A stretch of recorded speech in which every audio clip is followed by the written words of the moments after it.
కాళేశ్వరం కాలువల నిండా గోదావరి జలాలు ఉరకలెత్తుతున్నాయి. మేడిగడ్డను బూచిగా చూపి కాళేశ్వరంపై చేసిన కుట్రలన్నీ ఇటీవల కురిసిన వరదలకు పటాపంచలైనాయి.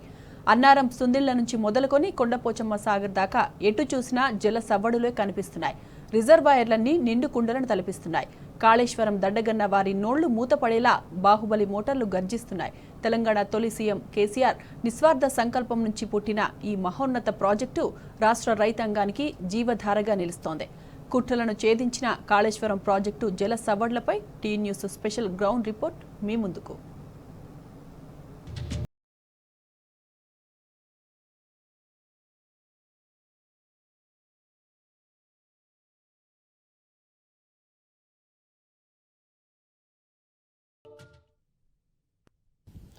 తెలంగాణ రాష్ట్రం సిద్ధించిన తర్వాత రైతాంగానికి నీళ్లు ఇవ్వాలనే లక్ష్యంతో ఎట్టి పరిస్థితుల్లో గోదావరి పరివాహక ప్రాంతం అంతా కూడా తెలంగాణకు ఆనుకొని పోతున్న నేపథ్యం ఒకటైతే పక్కనే ఉన్న గోదావరి కనీసం సాగు నీరు లేని దుస్థితిని తెలంగాణ ఉద్యమంలో చూసినటువంటి గత ముఖ్యమంత్రి కేసీఆర్ ఎట్టి పరిస్థితుల్లో గోదావరి జలాలను వాడుకోవాలనే నేపథ్యంలోనే నీటి లభ్యత ఎక్కడ ఉంటుంది అనే దాని మీద కూడా పెద్ద ఎత్తున చర్చించడమే కాదు, లైడార్ సర్వే ద్వారా కూడా గోదావరి పరివాహక ప్రాంతం అంతా కూడా నిర్వహించడమే కాదు, ఎక్కడైతే నీటి లభ్యత ఉంటుందో అక్కడ ఒక బ్యారేజీ నిర్మాణం చేపట్టాలనే లక్ష్యంతో చేసినటువంటి పరిస్థితి.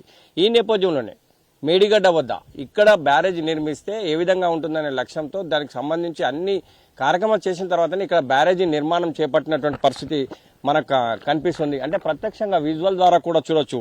ముఖ్యంగా దీనికి సంబంధించి చూసుకుంటే ఈ బ్యారేజీకి 85 గేట్లు ఉంటున్నాయి. ఇది 16.17 కిలోమీటర్ టీఎంసీ కెపాసిటీ ఉంటుంది. అంటే ముఖ్యంగా దీనికి సంబంధించి చూసుకుంటే ఈ ప్రాజెక్టు అంటే రీడిజైన్ ద్వారా ఇది నిర్మించినటువంటి పరిస్థితి మనకు కనిపిస్తుంది. అంటే కాళేశ్వరానికి దిగువన మేడిగడ్డ 100 మీటర్ల FIR ఎల్తో ఉన్నటువంటి ఈ బ్యారేజీ నిర్మించడం, ఈ బ్యారేజీకి ఎగువన గోదావరిపై ఇటు అన్నారం కావచ్చు సుందిల గ్రామాల మధ్య మరో బ్యారేజీలు నిర్మించి 195 టీఎంసీల నీటిని మేడిగడ్డ నుంచి ఎల్లంపల్లి దాకా నీటిని రోజుకు 2 టీఎంసీలు ఎత్తిపోసి 13 జిల్లాలకు అంటే పాత 13 జిల్లాలకు విస్తరించి 18,25,000 ఎకరాల ఆయకట్టుకు నీరు అందించాలనే లక్ష్యంతోనే ఈ యొక్క బ్యారేజీ నిర్మాణం చేపట్టినటువంటి పరిస్థితి మనకు కనిపిస్తుంది. చూడొచ్చు మనం విజువల్ ద్వారా కూడా. అంటే ఇప్పటికీ 2 లక్షల పైచిలకు నీరు పోతున్న నేపథ్యం ఈ రోజు కూడా కనిపిస్తుంది. అంటే గత నెల BRS party working president KTR కూడా ఇక్కడికి వచ్చి పరిశీలించిన నేపథ్యం. ఎందుకంటే 3 పిల్లలకు సంబంధించి కూడా డ్యామేజీ అయినాయి కనుక ఈ నీటిని ఎత్తిపోయామని చెప్పి ఈ కొత్తగా వచ్చిన కాంగ్రెస్ సర్కార్ చెప్పిన నేపథ్యంలో అంటే 10 లక్షల లోపు అంటే 10 లక్షల వరకు కూడా టీఎంసీల నీళ్లు వెళ్తున్నా కూడా బ్యారేజీకి గింత కూడా కించిత్తు కూడా ఎటువంటి అనివార్యం లేకుండా స్థిరంగా నిలబడి ఉన్నది. కావాలని చెప్పి కాంగ్రెస్ సర్కార్ ఈ నీటిని కన్నెపల్లి పంపౌ ద్వారా ఎత్తిపోయేట్లని చెప్పి ఆరోపించడమే కాదు, పెద్ద ఎత్తున బీఆర్ఎస్ కు సంబంధించినటువంటి నాయకులు కార్యకర్తలే కావచ్చు ప్రతి ఒక్కరు కూడా వచ్చి ఇక్కడ ప్రత్యక్షంగా చూసిన నేపథ్యం మనకు స్పష్టంగా కనిపిస్తుంది. మేడిగడ్డ వద్ద 16.17 టీఎంసీల కెపాసిటీ ఉన్నటువంటి దీనికి ఇక్కడే కనుక ఈ వాటర్ను స్టోరేజ్ ఉంచినట్టయితే 32 నుంచి 40 కిలోమీటర్ల వల్ల బ్యాక్ వాటర్ ఉంటుంది. బ్యాక్ వాటర్ తోటి పరిశ్రమలు కూడా అభివృద్ధి చెందుతాయని చెప్పిన నేపథ్యం ఒకటైతే అంటే ముఖ్యంగా కాళేశ్వరం ప్రాజెక్టు సంబంధించి చూసుకుంటే అంటే దీనివల్ల ఇంత లాభం ఉంది కనుకనే ఇది తెలంగాణ రైతాంగానికి కూడా బాగుగా ఉంటుందనే నేపథ్యంలోనే రీడిజైన్ చేసినటువంటి పరిస్థితి అని చెప్పి స్పష్టంగా ప్రతి చోట కూడా చెప్పిన నేపథ్యం. కానీ ముఖ్యంగా కాంగ్రెస్ పార్టీ మాత్రం ఎట్టి పరిస్థితుల్లో దీంట్లో సంబంధించినటువంటి నీళ్లను అంటే దిగువకు సముద్రంలోకి వదులుతుందే కానీ అంటే గత సమైక్య రాష్ట్రంలో ఇలాంటి బ్యారేజీలు లేని నేపథ్యంలో నీళ్ళన్నీ కూడా సముద్రంలో కలిసేటివి. కానీ ఈరోజు బ్యారేజీ నిర్మాణం అయి ఉన్నా కూడా నీళ్ళన్నీ కూడా సముద్రంలో కలుస్తున్నాయి. రైతులను పంటలు ఎండబెడుతున్నారని చెప్పి దీని మీద బీఆర్ఎస్ పార్టీ పెద్ద ఎత్తున పోరాటమే చేసిందని చెప్పాలి. ఇంకోవైపు చూసుకుంటే దీనికి సంబంధించి బ్యారేజ్ సంబంధించి బ్లాక్ 20 చూసుకుంటే ఇటు 19, 20, 21 3 పిల్లలకు సంబంధించి బూచి చూపెట్టి నీటిని వృధాగా పోనిస్తోందని చెప్పిన నేపథ్యం మనకు కనిపిస్తుంది. ఇంకోవైపు ఈ మేడిగడ్డ తర్వాత చూసుకుంటే అన్నారం సంబంధించి చూసుకుంటే కూడా అన్నారం తర్వాత సుందిల్ల తర్వాత నందిమేడారం, గాయత్రి, మిడ్మానేర్ అంటే రాజరాజేశ్వర జలాశయం, అన్నపూర్ణ. అంటే ఇక్కడ వరకు కూడా ఇక్కడ అన్నపూర్ణ చూసుకుంటే కూడా ఇటు మెదక్ జిల్లా వస్తుంది. మెదక్ జిల్లా సంబంధించి చూసుకుంటే కూడా కొండపోచమ్మ, రంగనాయక సాగర్, ఇటు మల్లన్న సాగర్ వరకు కూడా నీళ్లు అందించే లక్ష్యంతో ఈ బ్యారేజీల నిర్మాణం అన్ని కూడా చేపట్టిన నేపథ్యం. అంటే ఎంత నీళ్లు వచ్చినా కానీ గోదావరికి సంబంధించిన నీటిని వాటిని ఏ దశగా తీసుకెళ్లాలన్నా కానీ దానికి తప్పనిసరిగా కాలువలను ఉండాలి. ఫ్రెషర్ కాలువలే కాదు, సొరంగ మార్గాల ద్వారానే మళ్లించాలి, లేదా బ్యారేజీలన్నా పూర్తి చేసి దాని ద్వారానే మళ్లించాలి. అంటే ఇవన్నీ కూడా కాళేశ్వరానికి అనుబంధంగా కట్టినటువంటి పరిస్థితి మనకు ప్రతి చోట కనిపిస్తుంది. ఇది మేడిగడ్డకు సంబంధించినటువంటి రీడిజైన్ ద్వారా కట్టినటువంటి ఈ నేపథ్యం ఒకటైతే, ఇప్పుడు ప్రస్తుతం అయితే అన్నారం ఎట్లా ఉంది, అన్నారం తర్వాత సుందిల్లా సంగతి తెలుసుకునే ప్రయత్నం మనం చేద్దాం. తెలంగాణ రాష్ట్ర సాధనే ఏకైక లక్ష్యంగా కేసీఆర్ తెలంగాణ రాష్ట్రాన్ని సాధించిన తర్వాత రైతుల గోస తీర్చాలనే లక్ష్యంతో కాళేశ్వరం అనే ఒక ప్రాజెక్టును తీసుకొచ్చినట్టు నేపథ్యం కనిపిస్తుంది. అదే కాకుండా ఈ కాళేశ్వరం సంబంధించి చూసుకుంటే ప్రాజెక్టు మొత్తం కూడా పూర్తయినాక ప్రాజెక్టు సంబంధించి చూసుకుంటే కూడా తెలంగాణకు సంబంధించిన దేవతల పేర్లు కూడా పెట్టినటువంటి పరిస్థితి మనకు కనిపిస్తుంది.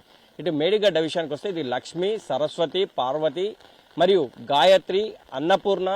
మరోవైపు చూసుకుంటే ఇటు మిడిమానేరు, రాజరాజేశ్వర, కొండపోచమ్మ, రంగనాయక సాగర్, మల్లన్న సాగర్. అంటే ఈ రకాల పేర్లు పెట్టడమే కాకుండా దానికి అనుగుణంగా రైతాంగానికి నీరు ఇవ్వాలనే సంకల్పంతో ప్రాజెక్టులు కావచ్చు, రిజర్వాయర్లు కావచ్చు పెట్టినటువంటి నేపథ్యం మనకు కనిపిస్తుంది. ప్రస్తుతం మనం చూసుకుంటే అన్నారం అంటే సరస్వతి బ్యారేజ్ వద్ద ఉన్నాము. ప్రత్యక్షంగా మనం విజువల్ ద్వారా చూడొచ్చు. ప్రస్తుతం అయితే అంటే తెలంగాణ రాష్ట్రాన్ని సాధించడం ఒక ఎత్తు అయితే, రాష్ట్రం సాధించుకున్నదే అంటే ముఖ్యంగా కరువును తరిమేయాలి, ప్రత్యేక రాష్ట్రం ఏర్పాటు చేసుకుందే కరువును తరివేయడానికి ఒక ఎత్తు అయితే, మరోవైపు సాగు తాగునీటి గోస తీర్చాలనే ఒక లక్ష్యం. 600 సరే సమైక్య రాష్ట్రంలో కృష్ణా గోదావరిలో కలిసే నీటి వాటా కేటాయింపులకు సంబంధించిన ప్రతి ఒక్క నీటి చుక్కను తెలంగాణకు వాడుకోవాలనే ఒక లక్ష్యం. ఈ మేరకు ప్రాజెక్టుల నిర్మాణం జరిగిందనే చెప్పాలి. ఇంకోవైపు చూసుకుంటే దీన్ని ఎవ్వరు కూడా ఆపినా, పిచ్చి ప్రయత్నాలు చేసినా ఊరుకునే ప్రసక్తి లేదు. తెలంగాణ రైతుల గోస తీర్చాలనే లక్ష్యంతో ఈ యొక్క ప్రాజెక్టుల నిర్మాణం చేపట్టాలని చెప్పి తొలి సీఎం కేసీఆర్ చెప్పిన నేపథ్యం మనకు కనిపిస్తోంది. అంటే ముఖ్యంగా దీనికి సంబంధించి చూసుకుంటే 3 బ్యారేజీలు, 3 పంప్ హౌజులు, భూగర్భంలో భారీ సర్జిపూల్సే కాదు ఎత్తిపోసేందుకు కూడా బాహుబలి మోటార్స్, నీటి తరలింపులకు కాబట్టి కెనాళ్లు, అంటే వారధిగా 3 జలాశయాలను కూడా ఇది ఉమ్మడి జలాశయం ఉమ్మడి కరీంనగర్ జిల్లాకు సంబంధించి చూసుకుంటే మనకు కనిపిస్తుంది. అంటే టోటల్గా ఇటు అన్నారం చూసుకుంటే ఇప్పుడు ప్రస్తుతం మనం విజువల్ ద్వారా చూస్తున్నటువంటి పరిస్థితి అంటే 22 లిఫ్టులు, 21 పంప్ హౌజులు, 98 కిలోమీటర్ల ఫ్రెషర్ కాలువలతో పాటు 203 కిలోమీటర్ల గ్రావిటీ టన్నెల్ ఉన్నటువంటి పరిస్థితి. అంటే టోటల్గా 1832 కిలోమీటర్ల నీటిని సరఫరా చేసే మార్గాలను ఈ కాళేశ్వరం ప్రాజెక్టుకు ఏర్పాటు చేసినటువంటి పరిస్థితి మనకు కనిపిస్తుంది. విజువల్ ద్వారా చూస్తే ప్రస్తుతం మనకు కనిపించేవి గేట్లు. అన్నారం సంబంధించి చూసుకుంటే దీని కెపాసిటీ చూసుకుంటే 10.87 టీఎంసీల కెపాసిటీ ఉంటుంది. ముఖ్యంగా 66 గేట్లు ఏర్పాటు చేశారు. అంటే దీని బ్యాక్ వాటర్ కూడా 32 కిలోమీటర్ల మేర ఏర్పాటు చేసినటువంటి పరిస్థితి మనకు కనిపిస్తుంది. అంటే ఏదేమైనా కానీ ముఖ్యంగా ఇప్పుడు మనం చూస్తున్నటువంటి వాటర్ కూడా పెద్ద ఎత్తున వచ్చి చేరుతోంది ఏది అన్నారం ప్రాజెక్టులోకి. అంటే దీనికి సంబంధించి చూసుకుంటే ప్రతి నీటి చుక్కని వడిచిపెట్టుకుని తెలంగాణ బీడు భూములకు మళ్లించాలనే లక్ష్యం మనకు స్పష్టంగా కనిపిస్తుంది. అంటే ఈ అన్నారం సంబంధించి చూసుకుంటే ఇప్పుడు ప్రస్తుతం అయితే గోదావరి పెద్ద ఎత్తున వస్తుంది. మనం విజువల్ ద్వారా కూడా చూడొచ్చు. అన్నారం సంబంధించి చూసుకుంటే ఈ విషయం అయితే దీని తర్వాత సుందిల్లా అంటే ఫస్ట్ మేడిగడ్డ అంటే లక్ష్మి, సరస్వతి, పార్వతి, ఆ తదనంతరం చూసుకుంటే ఇటు గాయత్రి కావచ్చు, నందిమేడారం, ఇటు మిడ్మానేర్ అంటే అన్నపూర్ణ వరకు కూడా ఈ యొక్క లింకులు ఫ్రెషర్ కాలువల ద్వారా నీళ్లు వెళ్తూ ఉంటాయి. ప్రత్యక్షంగా ఇన్ని ఫెసిలిటీస్ ఏర్పాటు చేసినటువంటిది కాళేశ్వరం ప్రాజెక్ట్ అని ప్రత్యేకంగా చెప్పొచ్చు.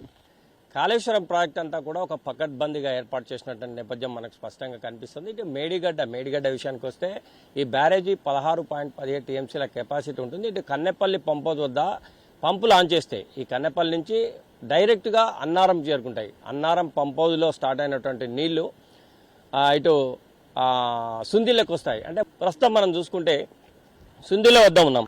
అంటే ప్రత్యేకంగా కూడా కేసీఆర్ వీటికి నామకరణం చేసినటువంటి పరిస్థితి మనకు స్పష్టంగా కనిపిస్తుంది. అయితే మనం చూసుకుంటే ఈ సుందిల్ల సంబంధించి చూసుకుంటే అన్నారం పంప్ హౌస్ ద్వారా నీళ్లు వచ్చి చేరుతున్నటువంటి పరిస్థితి మనకు కనిపిస్తుంది. ముఖ్యంగా విజువల్ ద్వారా కూడా చూడొచ్చు.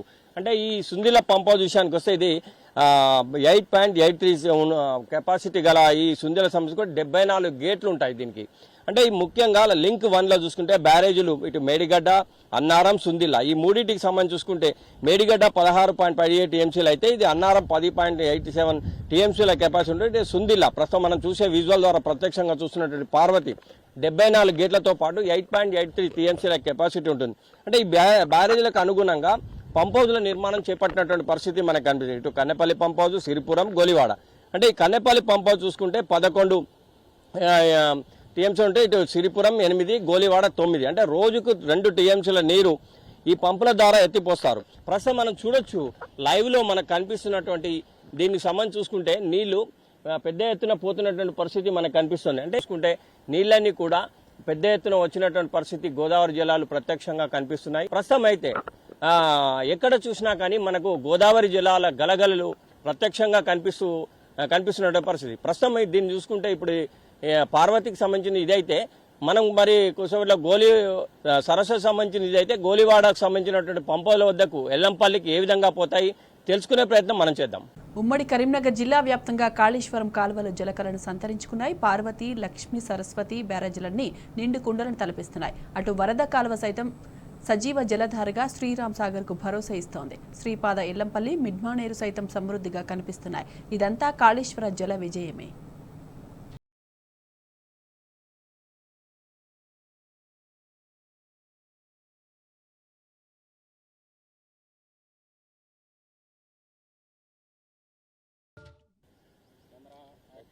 గత సమైక్య రాష్ట్రం మనం ఎల్లంపల్లి ప్రాజెక్టు వద్ద ఉన్నాము. చూసుకుంటే ఎల్లంపల్లికి సంబంధించి 62 గేట్లతో ఉన్నటువంటి ఎల్లంపల్లి గత సమైక్య రాష్ట్రంలో దీన్ని ప్రారంభించారు, కానీ పనులు అయితే పూర్తి చేయలేదు. కానీ ఎక్కడి పనులు అక్కడే నిలిపివేయడం ఒకటైతే ప్రాణహిత చేవలకు సంబంధించి కూడా కాలువల వరకు అయితే తీశారు, కానీ పనులు ప్రారంభించినటువంటి పరిస్థితి లేదు. కానీ తెలంగాణ రాష్ట్రం వచ్చిన తర్వాత కేసీఆర్ దీనిపై ప్రత్యేక దృష్టి సారించి కాళేశ్వరానికి అనుబంధంగా ఎల్లంపల్లి ప్రాజెక్టును కూడా వాడుకోవాలనే ఒక నేపథ్యం ఒకటైతే దీనికి సంబంధించి చూసుకుంటే దీని కింద 1,51,000 ఎకరాలకు నీళ్ళిచ్చే ఉన్నటువంటి ఈ ప్రాజెక్టు చూసుకుంటే ముఖ్యంగా అంటే వరద ప్రవాహం ఎక్కువ ఉన్నప్పుడు దీని ద్వారా నీళ్లను మనం వాడుకోవచ్చు ఎల్లంపల్లి టు మిడ్మానేర్ వరకు. కానీ వరద లేనప్పుడు ఇటు కాళేశ్వరం ద్వారా ఎత్తిపోతలతోటి ఎల్లంపల్లి నింపి ఎల్లంపల్లి నుంచి మిడ్మానేర్ టు మల్లన్న సాగర్ వరకు నింపొచ్చని ఒక లక్ష్యంతో ఈ ప్రాజెక్టు సంబంధించి గోలివాడ కావచ్చు, ఇటు సుందిల్లా కావచ్చు, ఇలా కన్నెపల్లి కావచ్చు, అంటే పంప్ హౌజుల నిర్మాణం కూడా చేపట్టినట్టు నేపథ్యం మనం ప్రత్యక్షంగా విజువల్ ద్వారా చూడొచ్చు. గోదావరి జలాలు ఇటు ఎల్లంపల్లి సంబంధించి వెళ్తున్నటువంటి పరిస్థితి. ఇదంతా కూడా గోదావరి పరివాహక ప్రాంతం, గోదావరి నది, గోదావరి సంబంధించిన నీళ్లు. అంటే ముఖ్యంగా ఎల్లంపల్లికి సంబంధించి ఒకవేళ వర్షాలు పడకుంటే మాత్రం ఎల్లంపల్లి ఎండిపోయే పరిస్థితి ఉంటుంది. ఈ నేపథ్యంలోనే ఒకవేళ ఆ విధంగా అయినప్పుడు ముఖ్యంగా మనకు కాళేశ్వరం ప్రాజెక్టు ద్వారా వచ్చినటువంటి నీళ్లను దీంట్లో అంటే రివర్స్ పంపింగ్ ద్వారా దీంట్లోకి పంపించి ప్రణాళికలు చేసినటువంటి నేపథ్యం మనకు స్పష్టంగా కనిపిస్తోంది. అంటే ముఖ్యంగా ఎల్లంపల్లి ప్రాజెక్టు ఈ విధంగా ఉంటే ఎల్లంపల్లి నుంచి ఇటు నందిమేడారంకు గ్రావిటీ ద్వారా వెళ్తుంది. ఈ ప్రస్తుతం అయితే ఎల్లంపల్లి సంబంధించి చూసుకుంటే పూర్తి సమాచారం ఇది అయితే ప్రస్తుతం నందిమేడారం పరిస్థితి ఏంటో తెలుసుకునే ప్రయత్నం మనం చేద్దాం. ప్రస్తుతం అయితే ఎల్లంపల్లి ఇప్పటికి కూడా 20 గేట్లతో కలకలలాడుతూ మనకు కనిపిస్తున్నటువంటి పరిస్థితి. అంటే ఎల్లంపల్లి పరిస్థితి ఇది అయితే నెక్స్ట్ దీని నుంచి నందిమేడారంకు ఈ నీళ్లు వెళ్తాయి. అవి ఎట్లా వెళ్తాయి, ఏ విధంగా ఉంటుందో తెలుసుకునే ప్రయత్నం మనం చేద్దాం. ప్రస్తుతం మనం నందిమేడారం వద్ద ఉన్నాం. నందిమేడారం సంబంధించి చూసుకుంటే కూడా 7 పంపులు అంటే ఒక్కొక్క పంపు ద్వారా 3,151 క్యూసెక్ల నీరు ఇక్కడి నుంచి వస్తుందని చెప్పొచ్చు. అంటే ఇవన్నీ కూడా సొరంగ మార్గం ద్వారా ఎల్లంపల్లి నుంచి నందిమేడారం చేరుకుంటాయి. నందిమేడారం విషయానికి వస్తే కూడా దీన్ని 0.5 TMC కెపాసిటీ గల ట్యాంకర్గా మార్చినటువంటి పరిస్థితి. ఈ రిజర్వాయర్కి వచ్చినటువంటి నీళ్లు ప్రస్తుతం పంపులను కూడా ప్రత్యక్షంగా విజువల్ ద్వారా చూడొచ్చు. ఈ పంపులు ఆన్ చేస్తే ఒక్కొక్క పంపు నుంచి 3,151 క్యూసెక్కుల నీరు వస్తుంది. సర్జిపూల్కు వచ్చి ఎల్లంపల్లి నుంచి సర్జిపూల్కి వస్తాయి. సర్జిపూల్ నుంచి ఈ మోటార్లు ఆన్ చేస్తే వీటి ద్వారా ఈ యొక్క పంపుల ద్వారా నందిమేడారం చెర్లకు వెళ్తాయి. ముఖ్యంగా ప్రపంచంలోనే అతిపెద్ద 139 మెగావాట్ల సామర్థ్యం కలిగినటువంటి పంపులు. ఇంకోవైపు మోటార్లు బిగించడమే కాదు, వాటి లిఫ్ట్ సామర్థ్యం కూడా 3,200 క్యూసెక్కులు అంటే మనం అర్థం చేసుకోవచ్చు. ముఖ్యంగా దీనికి సంబంధించి కూడా పవర్ సప్లై కూడా 400 kV సబ్ స్టేషన్లు 6, 220 kV సబ్ స్టేషన్లు 8, 132 kV సబ్ స్టేషన్లు 4, అదే కాకుండా 32 kV సబ్ స్టేషన్లు 3, మొత్తం 21 విద్యుత్ సబ్ స్టేషన్లు. ఇందులో ఇవే కాకుండా గ్యాస్ ఇన్సులేటెడ్ సబ్ స్టేషన్ కూడా ఒక ఏర్పాటు చేయాలి. ముఖ్యంగా ఇప్పుడైతే మనం చూస్తున్నటువంటి పంప్ హౌజులు 7 పంప్ హౌజుల ద్వారా నందిమేడారం వస్తాయి. నందిమేడారంకు అంటే ఎల్లంపల్లి నుంచి సర్జిపూల్కు వస్తాయి. సొరంగ మార్గం ద్వారా వచ్చిన తర్వాత ఇక్కడ పంపులు ఆన్ అయితే ఇవన్నీ కూడా నందిమేడారం చెరువులకు వెళ్తాయి. నందిమేడారం చెరువు నుంచి ఇక్కడి నుంచి అంటే 25 కిలోమీటర్లు 2 సొరంగ మార్గాల ద్వారా గాయత్రి పంప్ హౌజ్ పోతాయి. గాయత్రి పంప్ హౌజ్ నుంచి మిడ్మానేర్కు పోతాయి. ఇది నందిమేడారం సంబంధించింది అయితే గాయత్రి పంప్ హౌజ్, ఆ తర్వాత మిడ్మానేర్. దాని విషయం కూడా తెలుసుకునే ప్రయత్నం మనం చేద్దాం. ఎల్లంపల్లి నుంచి నందిమేడారంకి వచ్చినటువంటి జలాలు 7 పంపుల ద్వారా వస్తాయి. ఆ 7 పంపులు కాళేశ్వరంలో అనుబంధంగా నిర్మించినటువంటి అంటే సొరంగ మార్గాల ద్వారా సర్జుపూల్ నుంచి వచ్చినటువంటి నీళ్ళని కూడా నందిమేడారం 7 పంపులు ఆన్ చేస్తే అంటే రోజుకు 2 టీఎంసీల చొప్పున ఇటు నందిమేడారం రిజర్వాయర్ నుంచి ఇటు రామడుగు మండలం లక్ష్మీపూర్ సంబంధించి గాయత్రి పంప్ హౌస్ అంటారు. మనకు వెనక కనిపించేది గాయత్రి పంప్ హౌస్. ఇక్కడ కూడా 7 పంపులు ఉంటాయి. 7 పంపులు ఒక్కొక్క పంపు ద్వారా 3150 క్యూసెక్కుల నీరు వస్తుంది మనకు. అంటే కాళేశ్వరానికి అనుబంధంగా కట్టినటువంటి ఇటు నందిమేడారంతో పాటు ఇటు గాయత్రి పంప్ హౌస్ కూడా ఉంది. గాయత్రి పంప్ హౌస్ చూసుకుంటే కూడా ఇటు 2 సొరంగ మార్గాల ద్వారా వచ్చినటువంటి నీళ్లు ఇటు లక్ష్మికి అంటే ఈ గాయత్రి పంప్ హౌస్ సంబంధించినటువంటి సర్జుపూల్లోకి చేరుతాయి. సర్జుపూల్లోకి చేరినటువంటి నీటిని బాహుబలి మోటార్ల ద్వారా ఇటు ఈ గాయత్రి పంప్ హౌస్ నుంచి వస్తాయి. మనకు డెలివరీ సిస్టమ్ ద్వారా వచ్చినటువంటి నీళ్లు ఇవి కాస్త ఇటు మిడ్ మానేర్ సైడ్ వెళ్తుంటాయి. అంటే మనం ప్రాక్టికల్గా చూడొచ్చు. అంటే మనకి ఇప్పుడు ఎక్కడ చూసినా సజీవంగా ప్రతి కాలువల్లో నీళ్లు కనిపిస్తున్నటువంటి గోదావరి జలాల గలగలు మనకు ప్రత్యక్షంగా ఈ కాలువల్లో చూడొచ్చు. నిజామాబాద్ సంబంధించి చూసుకుంటే కూడా ఎస్ఆర్ఎస్పీలకు కూడా పంపించేందుకు వరద కాలువ ద్వారా రివర్స్ పంపింగ్ చేసేందుకు కూడా అనుకూలంగా అన్ని ఏర్పాటు చేసినటువంటి పరిస్థితి మనకు స్పష్టంగా కనిపిస్తుంది.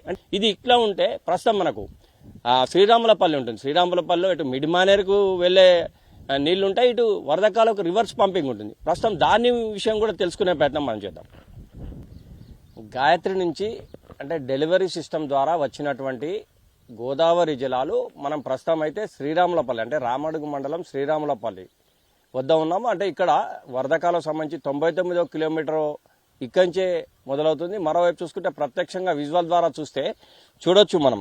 ఇది వరదకాలకు సంబంధించినటువంటిది. ఇది వరద కాలువ. ఇటు నుంచి మనకు గాయత్రి పంప్ హౌస్ ద్వారా డెలివరీ సిస్టమ్ నుంచి నీళ్లు వస్తాయి. అదే లెఫ్ట్ సైడ్ చూసుకుంటే ఇది మిడ్ మానేర్లోకి నీళ్లు వెళ్లే అవకాశం. అంటే ముఖ్యంగా చూసుకుంటే ఇటు కాళేశ్వరం ప్రాజెక్టులో భాగంగా ఇటు ఎల్లంపల్లి జలాశయం నుంచి మిడ్ మానేర్కు తరలించినటువంటి అంటే నీళ్లు రోజుకి 2 టీఎంసీల చొప్పున ఈ మార్గంలో మనం పంపించవచ్చు. అంటే ముఖ్యంగా ఇది రామడుగు మండలం శ్రీరాములపల్లి వద్ద ఉన్నటువంటి జంక్షన్. ఇది ఈ జంక్షన్ దగ్గర నుంచి చూసుకుంటే అట్లీస్ట్ డైలీ 2 టీఎంసీ నీళ్లను ఇటు మిడ్ మానేర్కు తరలించవచ్చు. ఈ ఎస్ఆర్ఎస్ సంబంధించి చూసుకుంటే ఈ వరద కాలువ ద్వారా వృధాగా పోవద్దు, ఈ నీళ్లను కూడా ఎట్టి పరిస్థితుల్లో ఎస్ఆర్ఎస్పికి పంపించాలి. ఎందుకంటే మహారాష్ట్రలో ఒక్కోసారి వర్షాలు పడక ఎస్ఆర్ఎస్పి నిండని నేపథ్యం. ఈ నేపథ్యంలో కూడా చాలా ఇబ్బందులు అయ్యేది. ఈ పరిస్థితులను దృష్టిలో ఉంచుకొని ఎస్ఆర్ఎస్పి పునర్జీవన పథకం ద్వారా ఈ యొక్క ముప్కాల్ కావచ్చు, రాంపూరు, రాజేశ్వరరావుపేట ఈ 3 చోట్ల పంప్ హౌజులు ఏర్పాటు చేసి భవిష్యత్తులో ఎప్పుడన్నా ఇబ్బందులు వచ్చి వర్షాలు పడకపోతే ఇదే కాళేశ్వరం ద్వారా వచ్చినటువంటి నీళ్లు ఇక్కడ గాయత్రి పంప్ హౌజ్ నుంచి తీసుకొని 1 టీఎంసీ మిడ్ మానేర్కు, ఇంకొక టీఎంసీ వరద కాలువ ద్వారా ఎస్ఆర్ఎస్పి తరలించేందుకు కూడా ఏర్పాటు చేసినటువంటి పరిస్థితి. ప్రస్తుతం మిడ్ మానేర్ సంబంధించి కూడా పూర్తి సమాచారం తెలుసుకునే ప్రయత్నం మనం చేద్దాం. చూసారుగా ప్రతి చోట కూడా కాళేశ్వరానికి అనుబంధంగా ఉన్నటువంటి ప్రెషర్ కాలువలు కావచ్చు, సర్జు పూల్స్ కావచ్చు, సొరంగ మార్గాలు కావచ్చు. అంటే మొత్తం మీద ఇటు మేడిగడ్డ నుంచి ప్రారంభమైనటువంటి ప్రస్థానం ఇటు మేడిగడ్డ, ఆ తర్వాత అన్నారం, సుందిల్లా, ఎల్లంపల్లి, నందిమేడారం, గాయత్రి, ఆ తదనంతరం చూసుకుంటే మిడ్ మానేరు, రాజరాజేశ్వర జలాశయం. రాజరాజేశ్వర జలాశయం విషయానికి వస్తే కూడా సమైక్య రాష్ట్రంలో దీన్ని 2 సార్లు ప్రారంభించినటువంటి పరిస్థితి. ఇది ఎప్పుడు కూడా పూర్తి చేసినటువంటి పరిస్థితి మనకు కనిపించలేదు. కానీ తెలంగాణ రాష్ట్రం వచ్చిన తర్వాత దీనిపై ప్రత్యేక శ్రద్ధ చూపి ఈ రాజరాజేశ్వర జలాశయాన్ని కంప్లీట్ చేయడమే కాదు 2,20,000 పైగా ఎకరాలకు నీళ్ళు ఇచ్చేందుకు సంసిద్ధంగా ఉన్నటువంటి పరిస్థితి. మొత్తం మీద చూసుకుంటే ప్రస్తుతం రాజరాజేశ్వర జలాశయంలో కూడా నీళ్లు సమృద్ధిగా ఉండి మనకి ఏ విధంగా కనిపిస్తున్నాయో ఒకసారి విజువల్ ద్వారా చూడొచ్చు. గేట్ల విషయానికి వస్తే కూడా గేట్ల పైకి కూడా నీళ్లు వచ్చినటువంటి పరిస్థితి. ఎక్కడ చూసినా కానీ పెద్ద ఎత్తున నీరు వచ్చి మనకు కనిపిస్తుంది. ఇప్పటికైనా కూడా ప్రజలు కావచ్చు, రైతులు కావచ్చు కోరేది ఒకటే, కాళేశ్వరం సంబంధించి 3 పిల్లర్లలో లోపం వచ్చిన మాట వాస్తవమైన త్వరితగతిన ఇది రిపేర్ చేసినట్టయితే మాత్రం వ్యవసాయమే కాదు తాగునీరు, పరిశ్రమలకు మరియు మత్స్యపరిశ్రమ కావచ్చు, ఇటు టూరిజం, పట్టణాభివృద్ధి, పర్యావరణ ఇవన్నీ కూడా తెలంగాణను పచ్చగా మార్చే అవకాశం ఉంటుంది. ఏదేమైనా కానీ ఇప్పటికైనా రాష్ట్ర ప్రభుత్వం చిన్న చిన్న వాటిని పట్టించుకోకుండా అధికారం అనేది ఉంటుంది పోతుంది, ప్రజలు శాశ్వతం కనుక ప్రతిదాన్ని క్షుణ్ణంగా పరిశీలించి భవిష్యత్తు తరం కోసమైనా ఇలాంటి చర్యలు చేపడితే బాగుంటుందని చెప్పి ప్రతి ఒక్కరు కూడా చెప్తున్న నేపథ్యం మనకు స్పష్టంగా కనిపిస్తుంది. ఇది మొత్తం మీద కాళేశ్వరం సంబంధించినటువంటి మేడారం, అన్నారం, సుందిల్ల, ఎల్లంపల్లి, నందిమేడారం, గాయత్రి, రాజరాజేశ్వర జలాశయం సంబంధించినటువంటి పూర్తి సమాచారం. ఇంకా ముందున్నటువంటి అన్నపూర్ణ కావచ్చు, కొండపోచమ్మ, రంగనాయక సాగర్, మల్లన్న సాగర్ దీనికి సంబంధించినటువంటి పూర్తి సమాచారాన్ని మా కొలీగ్ రంగాచారి అందిస్తారు. కెమెరా పర్సన్ సుధాకర్తో వేణుగోపాలరావు, టీ న్యూస్, ఉమ్మడి కరీంనగర్ జిల్లా. కాళేశ్వరం ప్రాజెక్టులో భాగంగా ఉమ్మడి మెదక్ జిల్లాలో నిర్మించిన భారీ రిజర్వాయర్లన్నీ జలకలను సంతరించుకుంటున్నాయి. మిడ్మానేరు నుంచి వస్తున్న అనంతగిరి సాగర్ రిజర్వాయర్కు చేరుకుంటున్నాయి. అక్కడి నుంచి సిద్దిపేట జిల్లాలోని రంగనాయక సాగర్కు నీటిని తరలిస్తున్నారు. ఈ 2 రిజర్వాయర్లకు సంబంధించి సమాచారాన్ని మా ప్రతినిధి రంగాచారి అందిస్తారు.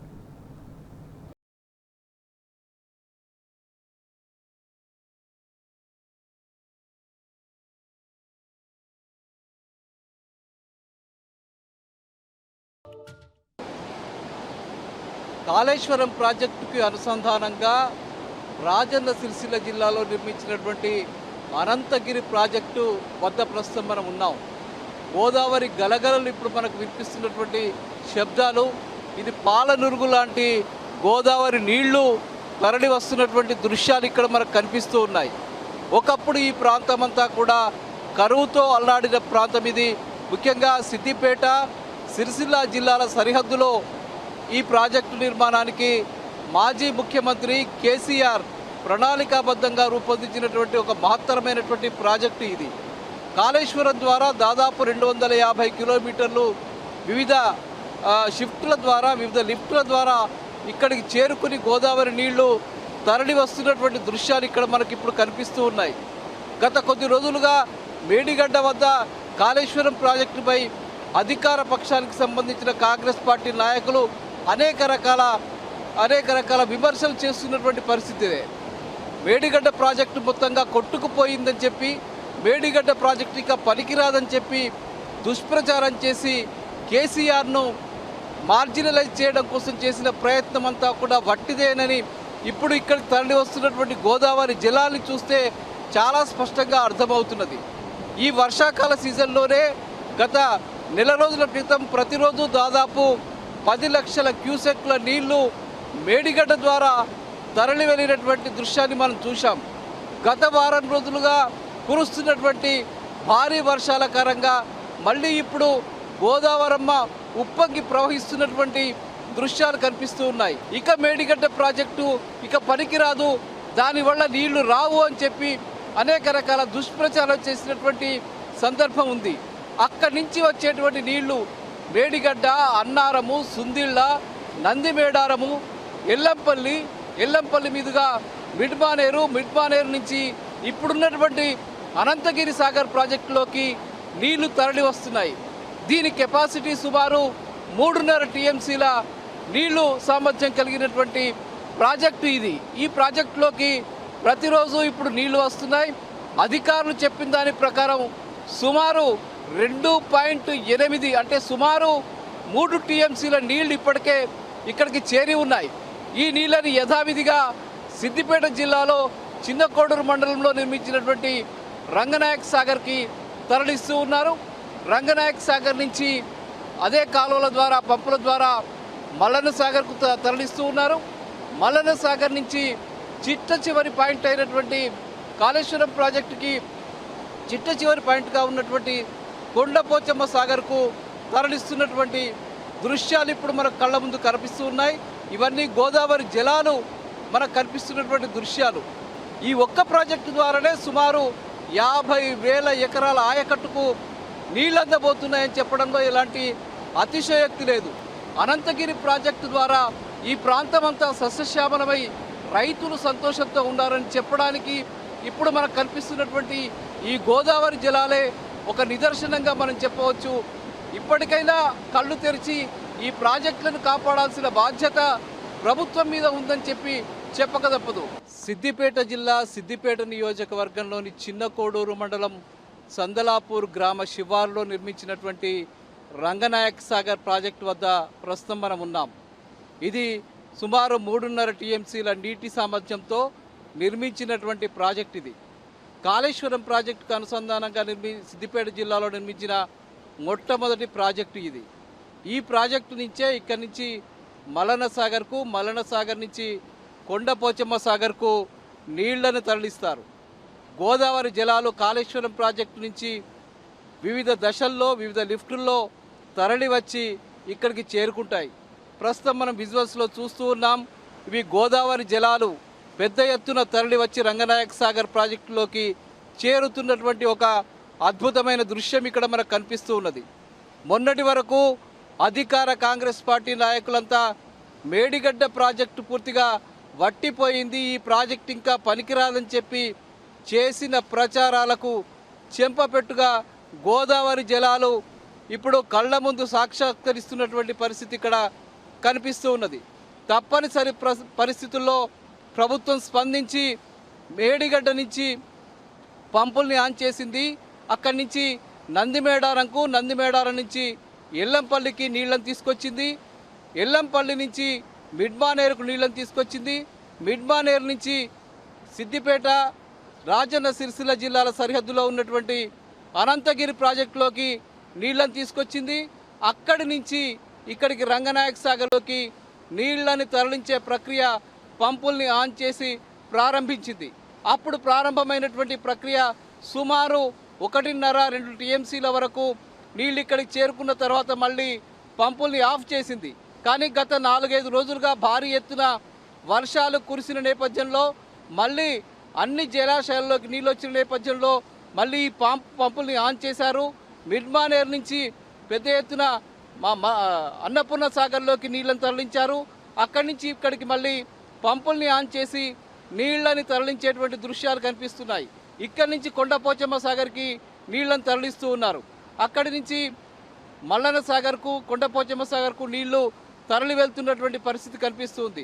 ప్రస్తుతం మనకు అధికారులు చెప్పిన దాన్ని బట్టి రంగనాయక్ సాగర్లో సుమారు 3 టీఎంసీల నీళ్లు ఉన్నట్టుగా అధికారులు చెప్తూ ఉన్నారు.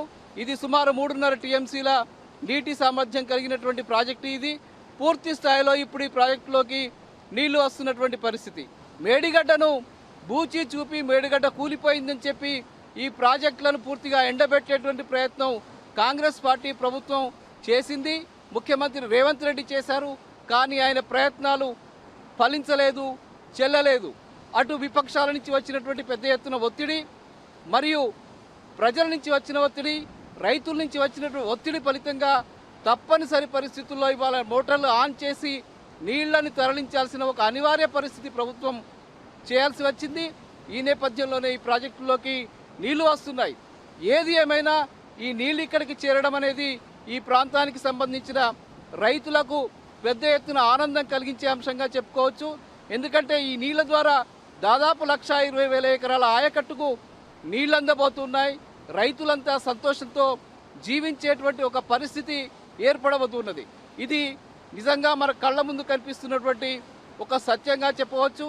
ఈ ప్రతి నీటి బొట్టులో కూడా కేసీఆర్ ముఖం కనబడుతుందని చెప్పడంలో ఎలాంటి అతిశయోక్తి లేదు. ఇక రంగనాయక సాగర్ నుంచి మల్లన్న సాగర్కు గోదావరి జలాలు ఉరకలెత్తుతున్నాయి. అటు నుంచి కాళేశ్వరం ప్రాజెక్టులో చివరి పాయింట్ అయిన కొండపోచమ్మ సాగర్కు చేరుకుంటున్నాయి. లక్షలాది ఎకరాల ఆయకట్టుకు కాళేశ్వరం ప్రాజెక్టు భరోసానిస్తోంది. మేడిగడ్డను బూచిగా చూపి కాళేశ్వరంపై కాంగ్రెస్ సర్కారు చేసిన కుట్రలన్నీ ఇప్పుడు పటాపంచలైనాయి. ఇప్పుడు కాళేశ్వరంలో ఏ బరాజు దగ్గర చూసినా, ఏ రిజర్వాయర్ను చూసినా జల సవ్వడ్లే దర్శనమిస్తున్నాయి.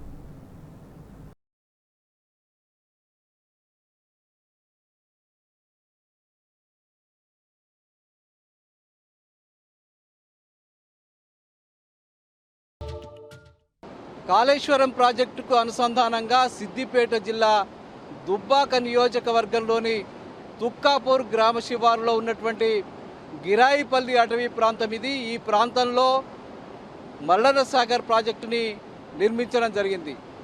మాజీ ముఖ్యమంత్రి, తెలంగాణ తొలి ముఖ్యమంత్రి కేసీఆర్ ఈ ప్రాంతానికి సంబంధించిన కరువుని శాశ్వతంగా దూరం చేయాలని, ఇక్కడి రైతుల ఆత్మహత్యల్ని శాశ్వతంగా ఆపేయాలని, ఇక్కడి ఆకలి చావుల్ని పూర్తిగా నిర్మూలించాలనే ఒక లక్ష్యంతో ఆయన కాళేశ్వరం ప్రాజెక్టుని చేపట్టిన విషయం తెలిసిందే.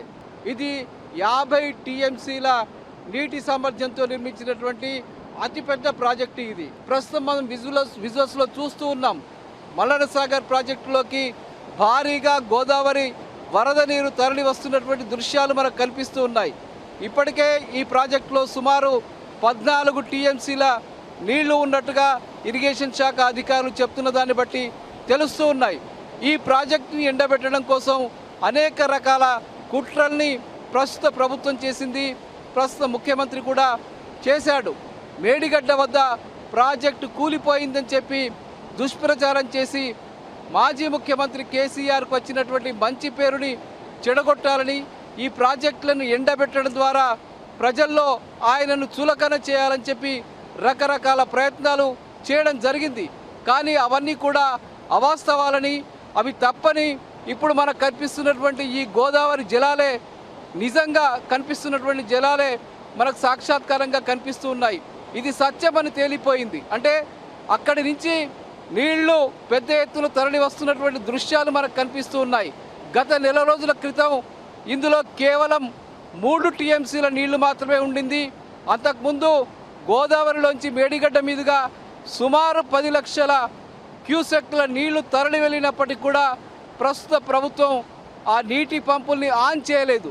ఆ నేపథ్యంలో బీఆర్ఎస్ పార్టీ ఎమ్మెల్యేలంతా కలిసి కేటీఆర్ నేతృత్వంలో అక్కడికి వెళ్ళి ఆ ప్రాజెక్టును పరిశీలించి ప్రభుత్వం గనక వారం రోజుల్లో పంపుల్ని ఆన్ చేయకపోతే 50,000 మంది రైతులతో మేమే అక్కడికి వచ్చి ఆ పంపుల్ని ఆన్ చేస్తామని చెప్పి హెచ్చరిక జారీ చేయడం జరిగింది. అదేవిధంగా సిద్దిపేట జిల్లాలో కూడా పెద్ద ఎత్తున రైతులు ఆందోళనకు సిద్ధమయ్యారు. మాజీ ఇరిగేషన్ శాఖ మంత్రి, ఈ ప్రాజెక్టుల నిర్మాణంలో ప్రధాన భూమిక నిర్వహించినటువంటి హరీష్ రావు కూడా ప్రభుత్వానికి లేఖ రాసి హెచ్చరిక జారీ చేయడం జరిగింది. ఈ ప్రాజెక్టుల్లోకి గోదావరి జలాల పంపింగ్ గనక ప్రారంభం చేయకపోతే తాము పెద్ద ఎత్తున ఆందోళన చేపడతామని, అట్లాగే రహదారులు దిగ్బంధం చేసి పెద్ద ఎత్తున రైతుల ద్వారా ఉద్యమాలు చేపడతామని చెప్పి హెచ్చరికలు జారీ చేసిన నేపథ్యంలో తప్పనిసరి పరిస్థితుల్లో నెల రోజుల క్రితం ప్రభుత్వం ఈ పంపుల్ని ఆన్ చేసింది. అక్కడి నుంచి నందిమేడారం నుంచి ఎల్లంపల్లికి, ఎల్లంపల్లి నుంచి మిడ్మానేరుకు, మిడ్మానేరు నుంచి అనంతసాగర్ ప్రాజెక్టుకు, అనంతసాగర్ ప్రాజెక్టు నుంచి రంగనాయక్ సాగర్ ప్రాజెక్టుకు, అక్కడి నుంచి మల్లన సాగర్ రిజర్వాయర్కు, ఇక్కడి నుంచి కొండపోచమ్మ సాగర్ రిజర్వాయర్కు నీళ్లని తరలించే ప్రక్రియని అనివార్యంగా ప్రారంభించింది. ఈ నేపథ్యంలో గత నెల రోజుల క్రితం సుమారు 2 నుంచి 3 టీఎంసీల నీళ్లని ఈ ప్రాజెక్టులో నింపడం జరిగింది. ఈ విజయవంతమైనటువంటి ఈ ప్రాజెక్టుల్ని తక్కువ చేసి చూపడం కోసం రేవంత్ రెడ్డి ప్రభుత్వం చాలా ప్రయత్నాలే చేసింది. కానీ ఆ ప్రయత్నాలన్నీ విఫలమయ్యాయి. ఇప్పుడు మన కళ్ళ ముందు కనిపిస్తున్నాయి నీళ్లే అందుకు ఒక నగ్న సత్యంగా మనం చెప్పుకోవచ్చు.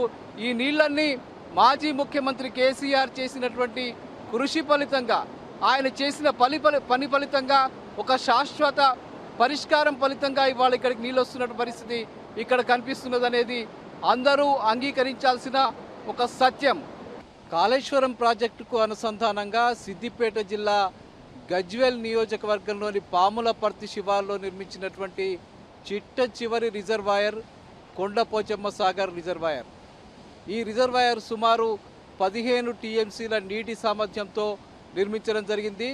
ఇది గోదావరి నదికి, అంటే మేడిగడ్డ వద్ద ఉన్నటువంటి గోదావరి నదికి సరిగ్గా 650 మీటర్ల ఎత్తులో ఈ ప్రాజెక్టు నిర్మాణం జరిగింది. కేసీఆర్ విజన్తో నిర్మాణం జరిగినటువంటి ఒక బృహత్తరమైనటువంటి ప్రాజెక్టు ఈ కొండపోచమ్మ ప్రాజెక్టు రిజర్వాయర్. ఇది ఇక్కడికి గోదావరి జలాలు ప్రస్తుతం తరలి వస్తున్నటువంటి దృశ్యాలు మనకు కళ్ళల్లో కనిపిస్తూ ఉన్నాయి. ఈ ప్రాజెక్టు ద్వారా మొత్తంగా తెలంగాణలోని అటు ఉత్తర దక్షిణ తెలంగాణలకు అనుసంధానం చేసేటువంటి గోదావరి జలాలను అక్కడికి పంపించేందుకు అవసరమైనటువంటి ఏర్పాట్లు ఈ ప్రాజెక్టు ద్వారా జరుగుతూ ఉన్నాయి గత 4-5 సంవత్సరాలుగా. ముఖ్యంగా ఇక్కడి నుంచి గజ్వేల్ నియోజకవర్గంలోని సుమారు 1,50,000 ఎకరాల ఆయకట్టుతో పాటుగా ఇక్కడి నుంచి మొత్తంగా ఉమ్మడి మెదక్ జిల్లాలోని మెదక్ నియోజకవర్గము, నర్సాపూర్ నియోజకవర్గము, అట్లాగే సంగారెడ్డి నియోజకవర్గానికి కూడా ఇక్కడి నుంచి నీళ్లు తరలించడానికి అవసరమైనటువంటి కాలువల నిర్మాణం ఇప్పటికే జరిగిపోయింది. ఇక్కడి నుంచి హల్దీవాగులోకి ప్రతి సంవత్సరం అంటే గత 4-5 సంవత్సరాలుగా ప్రతి సంవత్సరం హల్దీవాగులోకి నీళ్ళను వదులుతున్నారు. హల్దీవాగులోంచి మొత్తంగా నిజాం సాగర్లోకి నీళ్లు పంపించి అక్కడి నుంచి అవసరమైతే శ్రీరామ్ సాగర్ ప్రాజెక్టు వరకు కూడా నీళ్లు తరలించడానికి అవసరమైనటువంటి కాలువల నిర్మాణం కూడా జరిగింది. అదేవిధంగా ఇక్కడి నుంచి నీళ్లు రాని పక్షంలో కూడవెల్లి వాగులకు కూడా నీళ్లు పంపించే ఏర్పాట్లు గత 4-5 సంవత్సరాలుగా జరుగుతూ ఉన్నాయి. ముఖ్యంగా ఎండాకాలంలో, వేసవి కాలంలో పంటలకు ఇబ్బంది కలగకుండా గత 5-6 సంవత్సరాలుగా ఇక్కడి నుంచి నీళ్లు తరలించేటువంటి పరిస్థితి కనిపిస్తుంది. మరోవైపు ఇక్కడి నుంచి అటు నల్గొండ జిల్లాలోని కొంత భాగానికి, ఆలేరు నియోజకవర్గంలోని కొంత భాగానికి, మరికొంత వరంగల్ జిల్లాకు సంబంధించి జనగామ, స్టేషన్ గన్పూర్కు సంబంధించిన నియోజకవర్గానికి కూడా ఇక్కడి నుంచి సాగునీరు వెళ్తున్నటువంటి పరిస్థితి ఉంది. అంటే మొత్తంగా ఇటు కొండపోచమ్మ సాగరు, అట్లాగే మల్లన్న సాగరు, వీటన్నిటి కలిపి మొత్తంగా ఈ కాళేశ్వరం ప్రాజెక్టుకు అనుసంధానంగా సిద్దిపేట జిల్లాలో నిర్మించినటువంటి ఈ రిజర్వాయర్ల ద్వారా మొత్తంగా సుమారు 18 లక్షల నుంచి 20 లక్షల ఎకరాల ఆయకట్టుకు పూర్తి స్థాయిలో స్థిరీకరణ చేసి నీళ్లందించేటువంటి పరిస్థితి వీటి ద్వారా ఏర్పడింది. ఫలితంగా గత 5-6 సంవత్సరాలుగా ఉమ్మడి మెదక్ జిల్లా అంతా కూడా సస్యశ్యామలం అయిపోయినటువంటి పరిస్థితి నెలకొన్నది. ఈ ప్రాంత రైతులకు నీళ్లు అందించాలనే ఒక ఏకైక లక్ష్యంతో కేసీఆర్ ఈ ప్రాజెక్టుల నిర్మాణం పూర్తి చేశారు. ఒకవైపు సాగునీరు అందిస్తూనే ఈ ప్రాంత ప్రజలకు కూడా తాగునీరు అందించడానికి కూడా ఈ ప్రాజెక్టు ద్వారా ఒక పూర్తి స్థాయిలో పరిష్కారాన్ని చూపినట్టుగా అయింది. ఈ ప్రాజెక్టు ద్వారానే ఇటు మొత్తంగా ఉమ్మడి మెదక్ జిల్లాకు సాగునీరుతో పాటు తాగునీరు కూడా అందుతున్నది. ఇవి నిజంగానే ఈ ప్రజల జీవన విధానంలోనే ఒక గొప్ప మార్పు తీసుకువచ్చాయని చెప్పడంలో ఎలాంటి అతిశయోక్తి లేదు. వీటన్నిటికీ కూడా కేవలం మాజీ ముఖ్యమంత్రి కేసీఆర్ తన మెదడును రంగరించి చేసినటువంటి మహత్తర పథకం ఫలితంగానే ఇవన్నీ జరిగాయని చెప్పక తప్పదు. కెమెరామెన్ వెంకట్తో రంగాచారి, టీ న్యూస్, కొండపోచమ్మ సాగర్.